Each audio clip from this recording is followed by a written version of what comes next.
राधे राधे भक्तों, बहुत बहुत स्वागत है आपका हमारे चैनल भक्ति का सार में।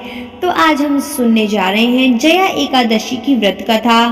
पिशाच योनि से मिलती है मुक्ति। तो इस कथा को पूरा अवश्य सुने।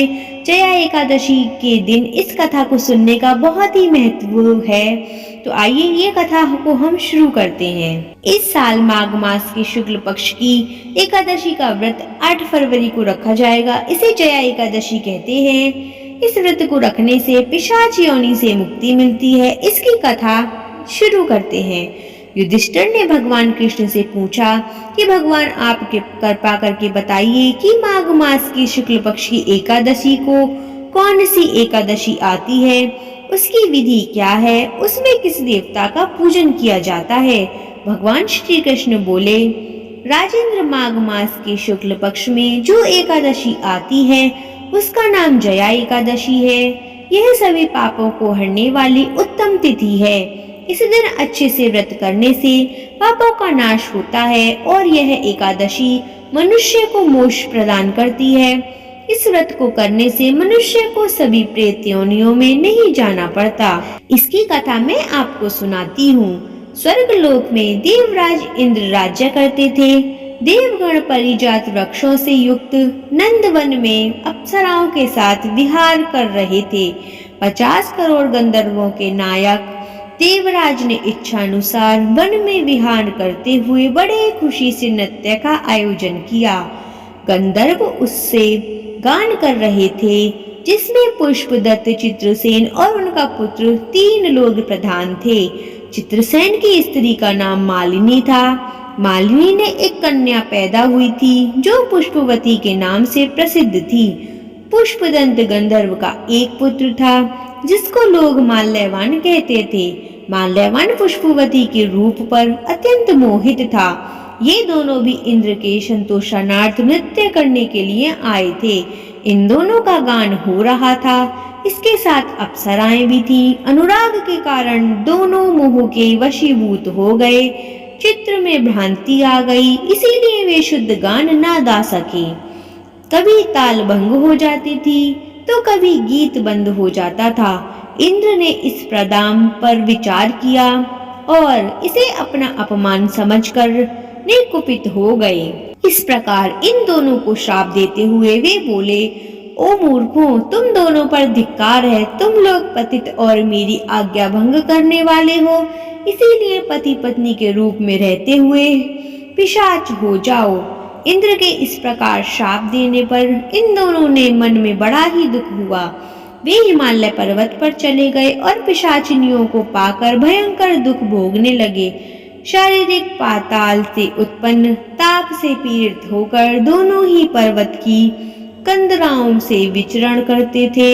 एक दिन पिशाच ने अपने पत्नी पिशाचिनी से कहा, हमें कौन सा पाप किया जिससे वह पिशाच योनि प्राप्त हुई है। नरक का कष्ट बहुत भयंकर है और पिशाच योनि भी बहुत दुख देने वाली है। अंतः पूर्ण प्रयत्न करके पाप से बचना चाहिए। इस प्रकार चिंता के कारण वे दोनों दुख के कारण सूखते जा रहे थे। देवगणों से उन्हें माघ मास के शुक्ल पक्ष की एकादशी तिथि प्राप्त हो गई थी। जया नाम से विख्यात वह तिथियों से उत्पन्न है। इस दिन उन दोनों ने सब आहार त्याग दिया। उन्होंने जलपान भी नहीं किया, किसी जीव की हिंसा नहीं की, यहाँ तक कि खाने के लिए फल भी नहीं काटा। दुखी होकर वे पीपल के पेड़ के पास बैठ गए। सूर्यास्त हो गया। उनके प्राण हर लेने वाली भयंकर रात्रि उपस्थित हुई। उन्हें नींद नहीं आई। वे रतिया और कोई सुख भी ना पा सके। सूर्योदय हुआ। द्वादशी तिथि का दिन आया। इस प्रकार उस पिशाच दंपत्ति के द्वारा जया के उत्तम व्रत का पालन हो गया। उन्होंने रात में जागरण भी किया। इस व्रत के प्रभाव से तथा भगवान विष्णु की शक्ति से उन दोनों का पिशाच चततः दूर हो गया। पुष्पवती और माल्यवान अपने पूर्ण रूप में आ गए। उनके दिल में वही पुराना स्नेह उमड़ रहा था। उनके शरीर पर पहले जैसा ही अलंकार शोभा पा रहे थे। इन दोनों मनोहर रूप धारण करके विमान में बैठे हुए और स्वर्गलोक में चले गए। वहां देवराज इंद्र के सामने जाकर दोनों ने बड़ी प्रसन्नता के साथ उन्हें प्रणाम किया।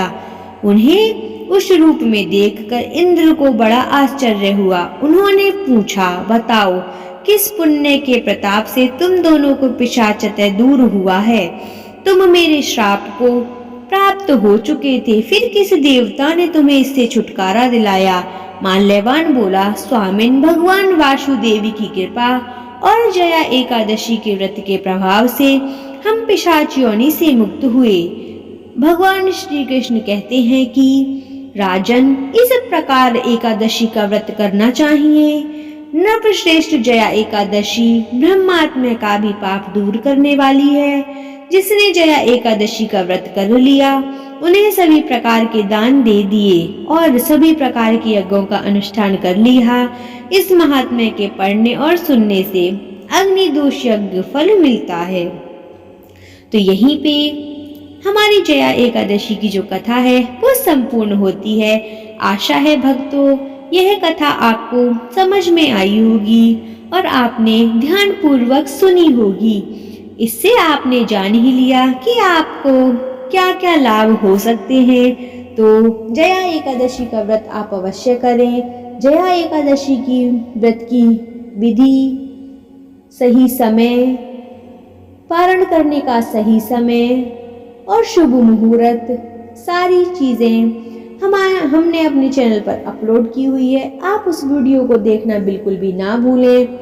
और ये कथा आपको कैसी लगी कमेंट सेक्शन में आप जरूर लिखें। ओम नमो भगवते वासुदेवाय और भगवान विष्णु की कृपा आप सब पर बनी रहे। इस व्रत को करने से आप संपूर्ण लाभ प्राप्त करें और जिस भी संकल्प के साथ आप इस व्रत को करें वो आपका संकल्प अवश्य ही पूरा हो। यही कामना करती हूँ मैं भगवान विष्णु से।